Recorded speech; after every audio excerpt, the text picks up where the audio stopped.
요한복음 15장 11절에서 17절 말씀. 내가 이것을 너희에게 이름은 내 기쁨이 너희 안에 있어 너희 기쁨을 충만하게 하려 함이라. 내 계명은 곧 내가 너희를 사랑한 것 같이 너희도 서로 사랑하라 하는 이것이니라. 사람이 친구를 위하여 자기 목숨을 버리면 이보다 더 큰 사랑이 없나니 너희는 내가 명하는 대로 행하면 곧 나의 친구라. 이제부터는 너희를 종이라 하지 아니하리니 종은 주인이 하는 것을 알지 못함이라. 너희를 친구라 하였노니 내가 내 아버지께 들은 것을 다 너희에게 알게 하였음이라.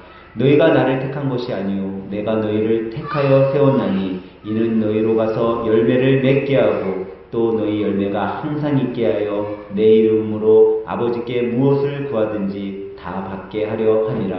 내가 이것을 너희에게 명함은 너희로 서로 사랑하게 하려 함이라. 아멘.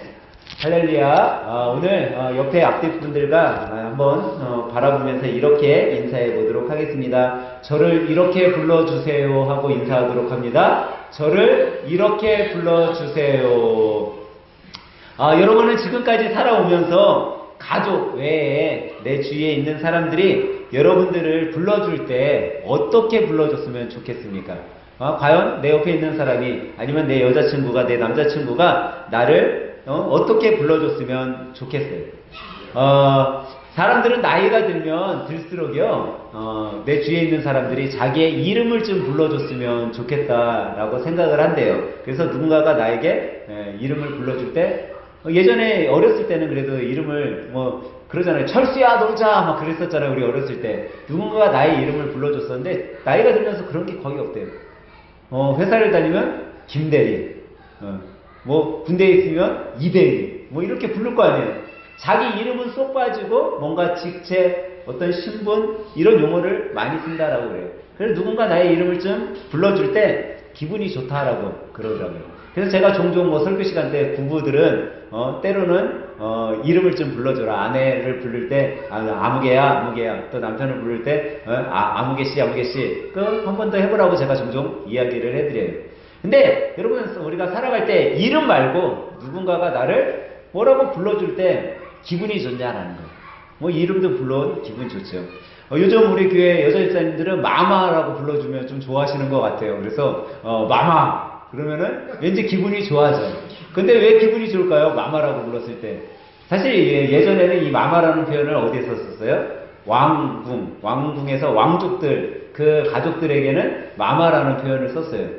그러니까 마마라는 이야기를 들으면 나이가 좀 높아지는 것 같아. 나를 좀 높여주는 것 같아. 그래서 기분이 좀 좋아요. 근데 이 마마라는 이런 표현 말고 내가 정말 살아가는 데 있어서 내가 인생에 살 때 우리를 기분 좋게 하는 부름, 뭐가 있을까요?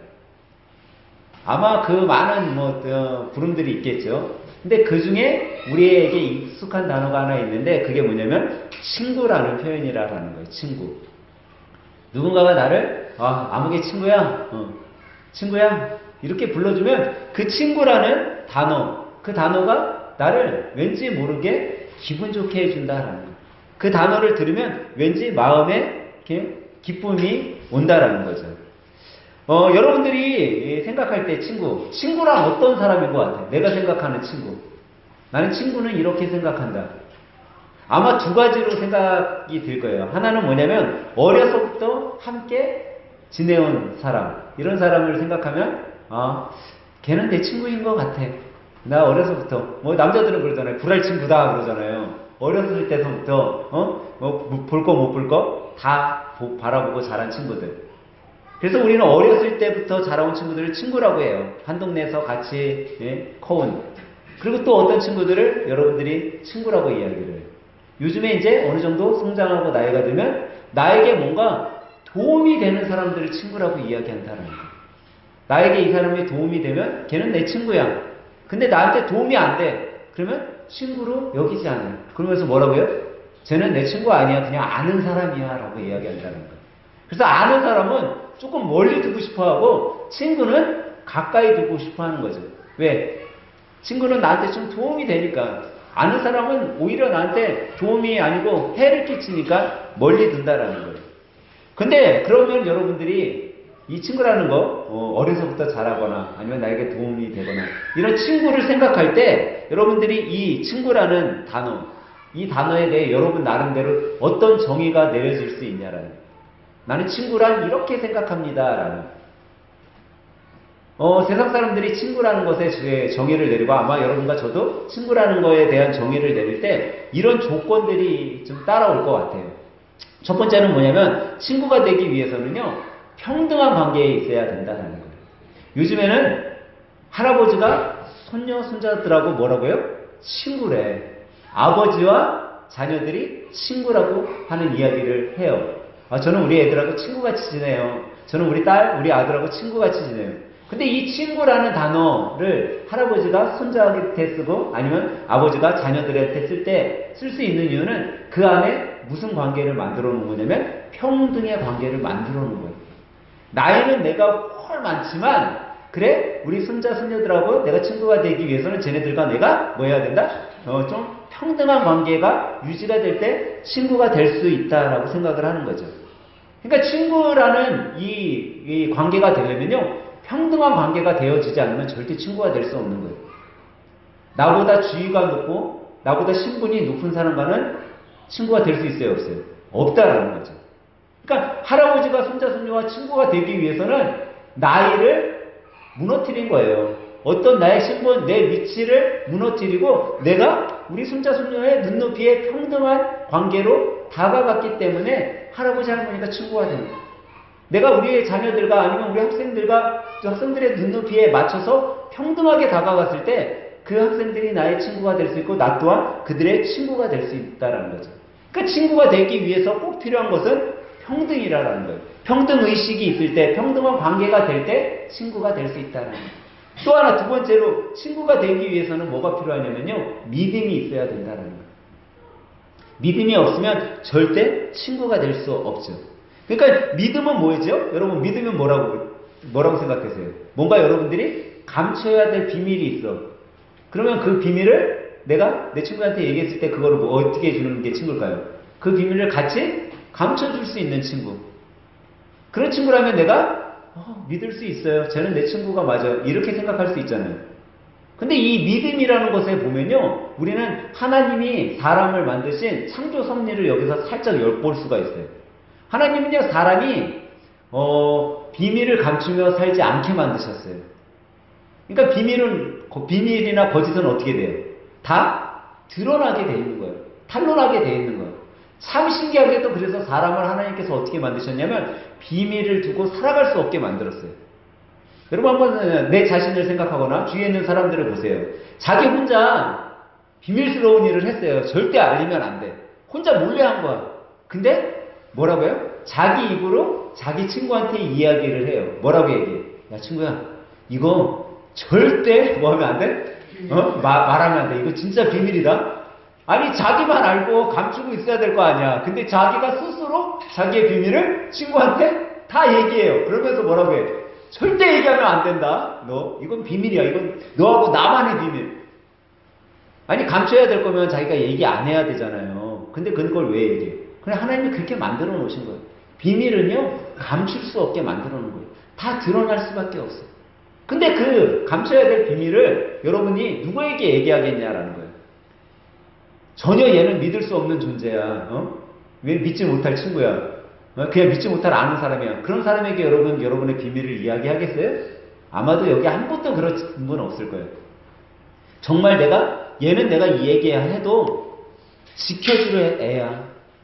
내가 아무리 이거 지키지 않으라고 해도 얘는 이거 듣고 이거는 내가 비밀로 지켜줘야 될 일이구나 라고 생각되면 저 친구는 주위에 있는 사람, 자기 아내에게도 절대 얘기 안 할 친구야 라는 사람한테 이야기할 것 같지 않으세요?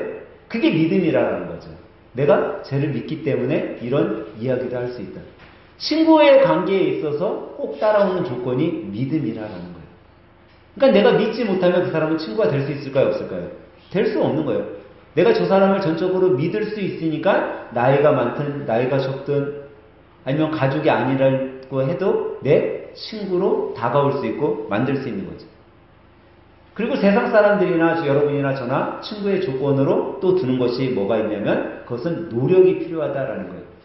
여러분, 친구는 그냥 만들어지는 게 아니에요. 여러분이 누군가를 친구로 만들고 싶다면요, 그 사람을 찾아가야 되는 거예요. 만나야 되는 거예요. 내가 노력해야 되는 거예요. 제가 만약에 우리 다빈이를 친구로 두고 싶어요. 근데 다빈이가 너무 내가 친구를 두고 싶은 거예요. 이 다빈 선생님과 내가 친구가 돼야 돼. 근데 항상 다빈 선생님은 다빈 선생님대로 저 부평에서만 지내요. 나는 송림동에서만 지내요. 연락도 한 번 안 해요. 친구가 될 수 있어요, 없어요? 절대 못 되는 거예요. 내가 누군가를 친구로 만들고 싶고 그 사람하고 관계를 갖고 싶고 이야기하고 싶고 그러면요, 찾아가는 수고가 필요한 거예요. 연락하는 수고가 필요한 거예요. 그걸 뭐라고 하냐면 노력이라고 해요. 노력이 없이는 절대 누군가가 나의 친구도 될 수 없고 나도 누군가의 친구가 될 수 없다는 거죠. 그러니까 상대도 노력이 필요하고 또한 나도 노력이 필요할 때 친구를 만들 수 있죠. 그럼 이 세 가지 조건 속에 여러분 우리를 한번 친구라고 하고 내가 누군가를 친구가 있다라고 생각하고 그런 질문들을 한번 던져보면 이 사람이 나에게 정말 친구였나 아니었나 금방 알 수 있어요. 그게 뭐냐면 여러분이 어떤 절망에 빠져 있거나 어려움에 빠져 있거나 공경에 빠져 있을 때 내가 얘 친구라고 생각하는 얘한테 전화를 딱 하면 얘는 당장이라도 지금 달려올 수 있어 라는 사람이 여러분 주위에 있냐라는 거예요. 그러면 그 사람은요, 나이가 많든 적든 여러분의 친구인 거예요. 내가 공경에 있을 때 전화하면 당장 달려올 수 있고, 내가 정말 기쁜 일이 있어서 연락을 했어요. 야, 친구야, 내가 이렇게 기쁜 일이 있어 라고 이야기했을 때 당장이라도 케이크를 들고 팬케이크를 만들어서 달려올 수 있는 사람. 내가 너무 기쁜 일이 있어요. 그래서 나 이거 팬케이크 먹고 싶어. 좀 만들어 갖고 와. 라고 선뜻 이야기할 수 있는 사람이 있다면요, 그 사람은 누구예요? 나이가 많든 적든 상관없이 그 사람은 이미 내 안에 누구로 돼 있는 거예요? 친구로 돼 있는 거예요. 그러니까 내가 어려움을 당할 때 당장 찾아올 수 있고, 내가 기쁨이 있을 때 당장 찾아올 수 있고, 좀 이기적으로 따지면 이렇게 따질 수도 있겠죠. 내가 돈이 필요해요. 내가 돈이 필요한데 내가 너무 어려서 돈이 하나도 없어. 근데 저 친구한테 얘기하면 저 친구는 나를 조금이라도 도와줄 수 있을 것 같아. 그래, 제 한도 안에서는 쟤도 경제적으로 어렵지만 이 정도는 나에게 도와줄 수 있어 라고 해서 전화를 했더니 선뜻 진짜 내가 생각했던 그 물질의 필요를 얘가 할 수 있을 것 같다고 생각했던 것까지 얘가 나에게 해줬어. 그러면 그 사람이 친구인 거예요. 그 사람이 정말 뭐 스승이 됐든 선생님이 됐든 아니면 때로는 내 제자가 됐든 그와 상관없이 나의 어려움과 기쁨과 필요를 함께 나눠줄 수 있는 사람, 그 사람이 친구인 거죠. 이 물음을 한번 여러분들이 던져봐야 된다라는 거예요. 제 A라는 애 내가 친구라고 생각했는데 쟤한테 내가 이거를 연락하면 쟤는 당장 찾아와 줄 수 있을까? 당장 팬케이크를 만들어 줄 수 있을까? 당장 나에게 얼마의 돈을 빌려줄 수 있을까? 그것이 됐을 때 이 세 가지 조건을 다 만족하는 친구가 내 옆에 한 명이라도 있다라면 여러분은 친구가 있는 거죠. 근데 내가 생각해봤는데 한 명도 없어. 그러면 여러분은 친구가 있는 거예요, 없는 거예요? 없는 거예요. 근데 반대로 얘기하면 친구가 하나도 없다라는 건 나 역시 그렇게 해줄 수 있는 상대가 있다라는 거예요, 없다는 거예요? 없다라는 거예요.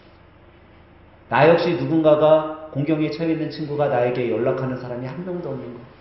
내가 정말 저 친구 기쁜 일 있으면 찾아가고 싶은데 그 친구라고 하는 애가 나에게 기쁜 일이 있다라고 연락하는 사람이 한 명도 없다라는 거죠. 내가 조금 갖고 있는 것이 있어서 이걸로 도와주고 싶은데 내 주위에 있는 사람이 나에게 도움의 손길을 단 한 번도 내밀지 않는다. 그럼 나 역시 친구가 못 되고 있는 거죠. 어떻게 보면 이 질문에 우리의 중요한 인생의 질문이 담겨 있다라고 우리는 생각해 볼 수 있어요. 오늘 본문은요, 예수님께서 이 질문을 제자들에게 하고 있는 거고 그 질문의 대답을 예수님께서 하고 계신 거죠. 예수님은 제자들에게 뭐라고 얘기하고 있어요? 너희가 곧 나의 뭐다? 친구다라고 지금 말씀하고 있어요. 앞서 여러분들에게 인생을 살아갈 때 친구가 되기 위한 조건을 제가 세 가지를 말씀드렸잖아요. 근데 오늘 본문에 보니까 예수님은 이 질문을 이렇게 하고 있어요. 오늘 본문 14, 15절에 보니까 이렇게 말씀하고 있어요. 너희는 내가 명령하는 대로 행하면 곧 나의 친구라. 이제부터는 너희를 종이라 하지 아니하니니 종은 주인이 하는 것을 알지 못하니라. 너희를 친구라 하노니 내가 내 아버지께 들은 것을 다 너희에게 알게 하였음이라 라고 얘기하면서 여기에 예수님이 제자들에게 지금 뭐라고 얘기해요? 너희는 내 친구고 나는 너의 친구다 라고 말씀하고 있다는 거예요. 그런데 그러면서 제가 방금 말씀드린 친구가 되기 위한 첫 번째 조건을 이야기하고 있어요. 첫 번째 조건 뭐라고 했어요? 평등이에요. 평등. 지금 예수님은 내가 너희들의 주인이다 라고 얘기하고 있어요? 아니라라고 했어요? 아니다 라고 했어요. 제자들에게 너희들 내 종이야 라고 얘기하고 있지 않아요. 너희들 나는 너희의 주인도 아니고 너희는 내 종도 아니고 우리는 평등한 관계다. 너희와 내가 평등한 관계가 됐기 때문에 이제 너희는 내 친구야. 나도 너희의 친구야 라고 이야기를 해주고 있다는 거예요. 예수님은 동등한 위치가 되어주시기 위해 평등한 관계로 찾아오신 거예요. 이 세상에 예수님께서 왕으로 찾아왔다면 절대 우리의 친구가 될 수 없었던 거예요. 예수님은 충분히 왕의 신분으로 태어날 수 있었어요. 종종 여러분들이 준전마마, 대왕대비마마라는 소리를 듣고 살아갈 수 있는 왕의 신분, 마마의 신분으로도 충분히 올 수 있었어요. 근데 그렇지 않았어요. 왜? 그거는 친구가 될 수 없었기 때문이에요. 가장 낮은 자로 찾아오신 이유는 인류의 모든 사람들에게 친구가 될 수 있는 방법이 평등해야 되기 때문에 찾아오셨던 거죠. 사랑하는 여러분, 예수님이 여러분의 친구가 되주시길 원하십니까? 주님이 우리의 친구가 되주시길 원하세요? 그러면요, 여러분, 우리는요, 주님이 나에게 주신 그 말씀을 나 또한 평등한 의식을 갖고 행해야 된다라는 거예요. 예수님은요, 친구가 되기 위한 조건을요, 오늘 말씀에 뭐라고 얘기하고 계시냐면요, 너희들이 나에게 들은 말씀대로 행하기만 하면 너희들 내 친구가 될 수 있다라고 말씀하셨다는 거예요. 그러니까 하나님의 말씀대로 여러분과 제가 깨닫는 것들을 실천하기만 하면 그걸로 인해 우리는 다른 것으로 예수님의 친구가 되는 것이 아니라 하나님의 말씀을 실천하기만 되면 우리는 주님의 친구가 된다라는 거죠. 그러면 여러분들이 지금 방금 예수님이 내 친구가 되길 원합니다. 아멘이라고 우리가 약속을 했어요. 그런 믿음이 있어요. 그러면 뭐 하면 돼요? 하나님의 말씀을 실천하기만 하면 그냥 예수님이 나의 친구가 되는 거죠. 저는 오늘 예배드린 여러분들이 하나님의 말씀을 삶 가운데 실천하는 여러분들이 되셔서 정말 내가 원하는 그 주님이 나의 친구가 되길 간절히 축원합니다. 예수님이 또 말씀하셨어요. 친구가 되기 위한 조건. 오늘 말씀해 보니까 16절에는 뭐라고 말씀하고 있어요? 16절. 너희가 나를 택한 것이 아니요 내가 너희를 택하여 세웠나니. 제가 친구가 되기 위한 조건 세 번째 뭐라고 했어요? 노력. 찾아가야 된다라고 그랬죠. 근데 오늘 말씀해 보니까 예수님은 뭐라고요? 우리가 친구로 주님을 택한 것이 아니라 주님께서 여러분과 나를 친구로 택해 주셨다라는 거예요. 다시 말해서 주님께서 여러분과 저를 친구로 세워주기 위해 찾아와 주셨다라는 거죠. 주님께서 먼저 노력하셨다라는 거예요. 내가 너희들의 친구가 되기 위해 내가 이렇게 힘써 노력했단다. 그러면 뭐만 하면 돼요? 우리는 그거를 받아들이고 우리도 같이 주님의 친구가 되기 위해 노력하면 되는 거예요. 주님이 나에게 먼저 오셨기 때문에 우리를 한 걸음 주님 앞으로 나아가기만 하면 주님이 내 친구가 되는 거죠. 친구가 다가왔어도요, 받아들이지 않으면 친구가 돼요, 안 돼요? 될 수가 없어요. 아무리 마음을 열고 좋은 친구가 내 앞에 다가왔다 할지라도 내가 마음 문을 닫고 그를 내 안에 받아들이지 않으면요, 절대 친구가 될 수 없는 거예요. 그렇기 때문에 친구가 되기 위해서는요, 상대와 내가 둘 다 노력을 해야 되는 거예요. 근데 예수님께서는 내가 너희들의 친구가 되기 위해 내가 너희를 택하고 너희를 위해 다가가고 너희를 위해 노력했단다 라고 오늘 말씀하고 주고 있는 거죠. 예수님은요, 제자들의 친구가 되고 우리들의 친구가 되기 위해서 무단히도 부단히도 노력하신 분이에요.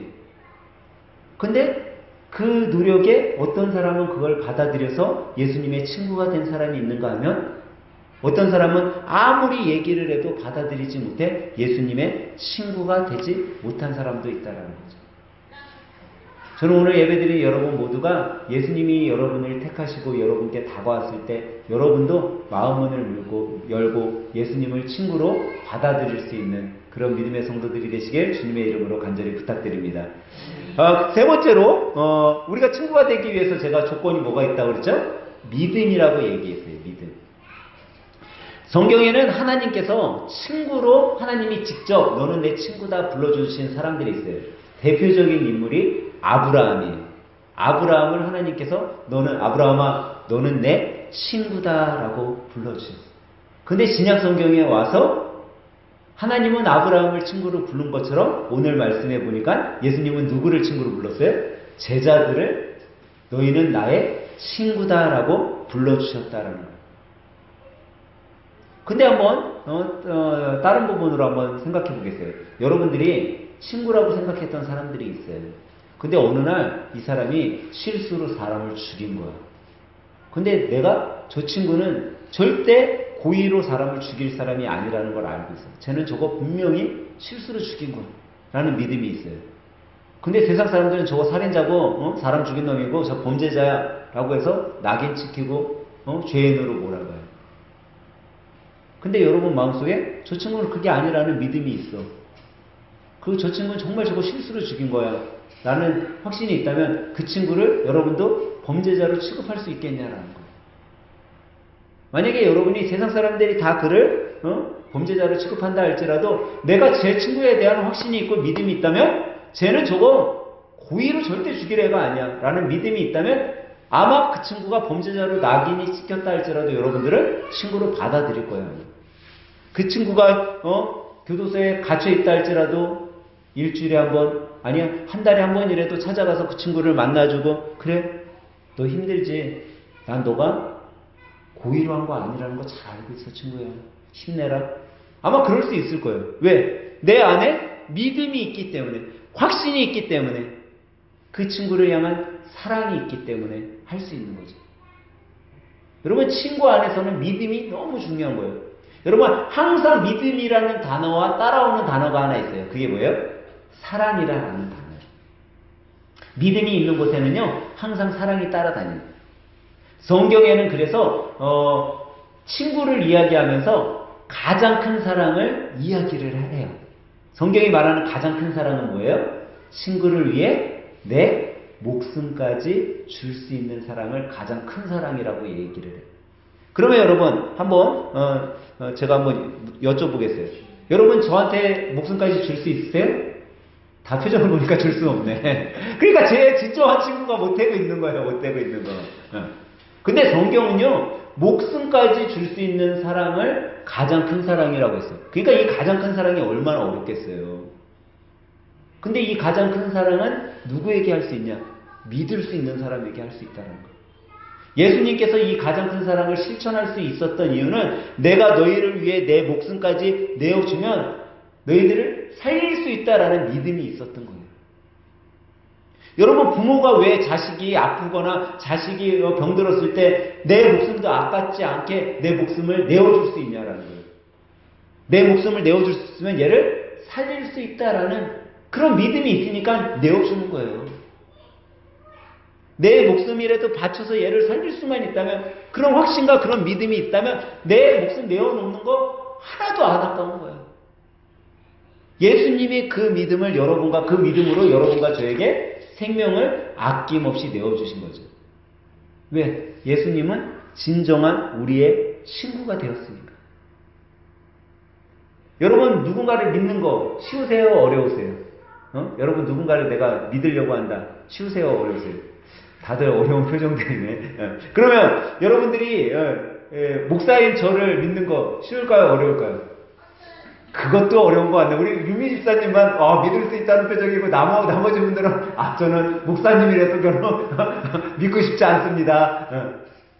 여러분 사람을 누군가를 믿는다. 나는 저분을 믿을 수 있을까? 이 질문에 선뜻 대답하기는 쉽지 않아요. 참 어려운 거예요. 내가 누군가를 믿으며 산다라는 거. 근데 여러분 눈에 보이는 누군가를 믿는 것도 이렇게 어려운데 눈에 보이지 않는 예수님을 믿으라고 하면 그게 쉬울까요? 너무나도 어려울 거예요. 제가 어제 우리 친척분들 중에 한 분이 소천하셔서 큰 이모가 소천하셔서 제가 대전에 내려갔다 왔어요.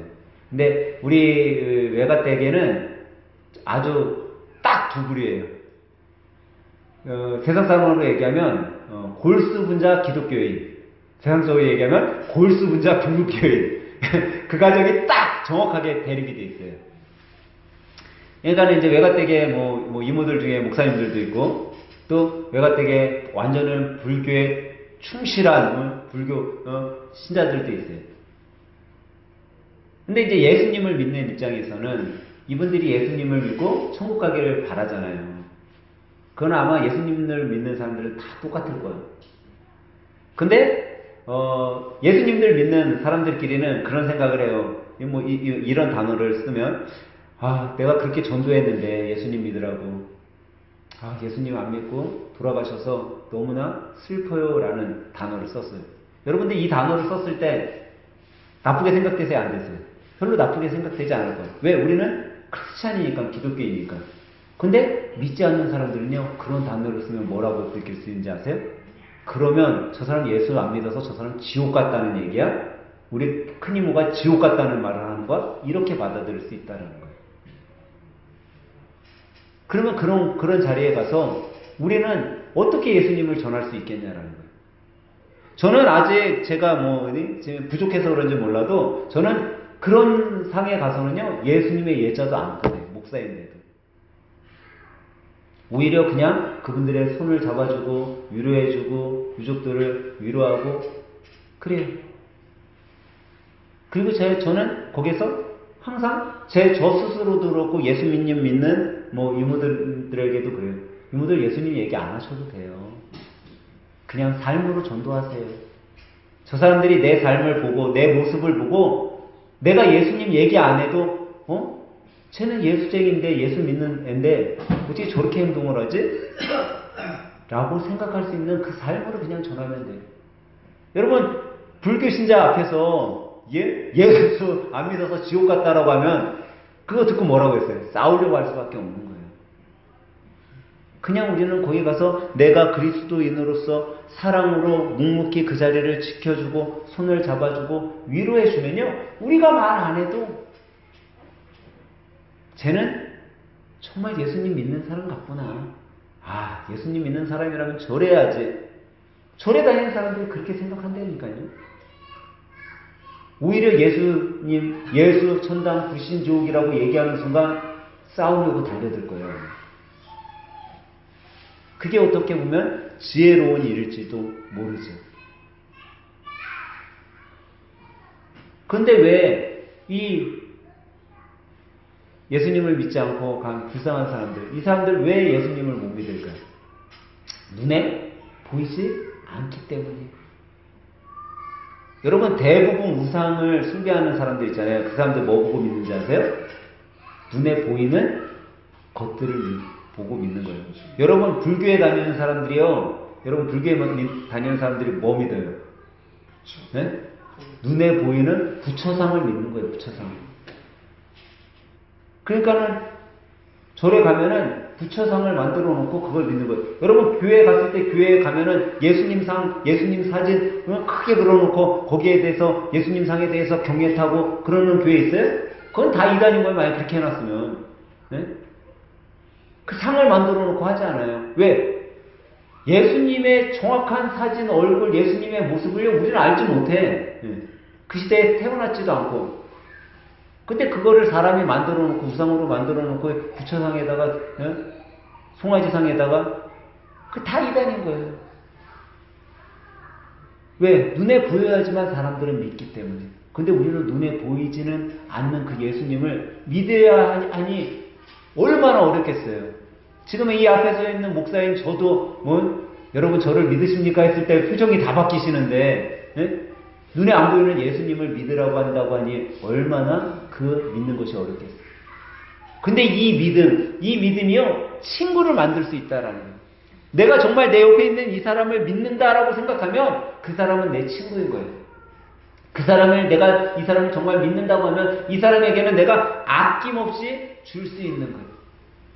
제가 지난주 우리 저 종이청년하고 그런 얘기 잠깐 했었어요. 종이청년이 차를 샀어. 저는 차를 못 봐가지고 어떤 차인지 잘 모르는데, 여러분 대부분의 남자들은요 차를 구입하면 차가 좀 소중해 안 소중해? 네? 좀 소중해. 예? 아마 안 소중할 수 없어. 우리 장모님도 차가 소중해가지고 다 색깔도 칠하고 이것저것 달고 막 그러잖아요. 왜냐면 남자들은요 아마 자기 와이프, 자기 여자친구 외에 재산 1순위를 뽑으라고 하면 차라고 할 수 있을 거예요. 새 차를 뽑았어. 근데 이제 우리 사랑하는 내 여자친구가 이사를 해야 되니 짐을 나눠야 되잖아요. 차를 뽑은 지 일주일도 안 된 차에 짐을 막 갖다가 때려놓으니까 막 시트가 기스가 나고 막 그러잖아요. 근데 여자들은 그런 게 생각 안 해요. 날 사랑하면 뭐 이거 시트 정도야 들어져도 찢어져도 설마 이게 찢어져갖고 벗겨져도 아무것도 아닌 거야. 근데 남자의 마음은 어때요? 긁히는 순간 내 마음도 같이 긁히고 있어요. 막 그런데도 해줄 수 있는 게 뭐예요? 왜 해줘요? 사랑하니까. 그 믿음이 있으니까 해주는 거예요, 그냥. 내 물건이 아깝지 않은 거야. 조금 기스나고 찢어져도, 조금 더러워져도 내 큰 사랑이 내가 믿는 이 사람이 나에게는 더 소중하니까. 예수님이 그랬던 거예요. 예수님은요, 여러분과 제가 너무 소중하니까, 내 생명까지 십자가에 줘도 전혀 아깝지 않은 거예요. 내 목숨으로 너희들을 살릴 수만 있다면 내가 내 목숨을 통해서 너를 친구로만 받아들일 수 있고 너가 나를 친구로만 받아들일 수 있다면 나 이것조차도 아깝지 않다라고 말씀하신 거예요. 저는 여러분들이 이번 일주일 동안 살아갈 때 여러분이 과연 내가 누구의 친구가 될 수 있을까? 한번 생각해 봤으면 좋겠어요. 세상적인 친구들. 그리고 내가 주님의 친구, 예수님의 친구로서 뭘 할 수 있을까? 여러분 예수님의 친구로 할 수 있는 건요. 어떻게 보면 성경에서 이야기하는 건 단 한 가지예요. 열매 맺는 거. 열매 맺는 게 뭘까요? 여러분들이 지금 태신자를 두고 기도하고 있잖아요. 그분들이 주님께로 돌아오면 열매 맺으시는 거예요. 예수님을 안 믿던 사람들이 여러분의 삶을 보고 여러분의 모습을 보고 예수님을 믿게 되면 열매 맺는 거예요.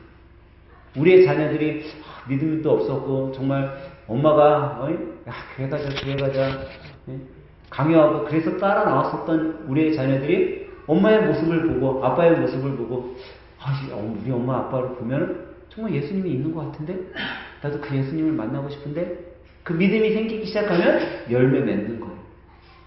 저는 오늘 함께 예배드리는 여러분과 제가 내 주위에 있는 사람들, 내 가족과 친구와 친척들을 평등한 가운데 믿음으로 그들을 사랑하는 마음으로 관계 가져서 정말 하나님이 보시기에 아름다운 열매를 맺고 예수님을 전함으로 온 가족이 또 내 주위에 있는 친구들이 다 예수님 안에서 사랑받고 살아갈 수 있는 기쁨의 한 주가 되시길 예수님의 이름으로 간절히 축원합니다.